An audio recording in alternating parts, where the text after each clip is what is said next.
University ranking సంబంధించి చాలా సందర్భాల్లో చాలా వీడియోల్లో మనం చెప్తున్నాం మనం యాక్చువల్గా. సో యూనివర్సిటీ ర్యాంకింగ్ చూసుకున్నప్పుడు ఎట్లా చూసుకోవాలి ఏంటి అన్నది చెప్తున్నాం మనం.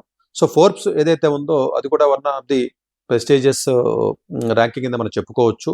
2025కి సపరేట్గా వాళ్ళ ర్యాంకింగ్ రిలీజ్ చేయడం జరిగింది 2025కి. బట్ పబ్లిక్ యూనివర్సిటీస్ సపరేట్గా ర్యాంకింగ్ రిలీజ్ చేస్తారండి. చాలా మంది యూఎస్లో ఏమంటారంటే, సార్ ప్రైవేట్ యూనివర్సిటీస్ కొంచెం మనకు ఫీజెస్ ఎక్కువ ఉంటాయి, పబ్లిక్ యూనివర్సిటీస్ అయితే ఫీజెస్ తక్కువ ఉంటాయి. అఫ్ కోర్స్ పబ్లిక్ యూనివర్సిటీస్లో ఫీజు తక్కువ ఉన్నప్పటికీ స్కాలర్షిప్స్ రావు జనరల్గా ఇవ్వబడలో.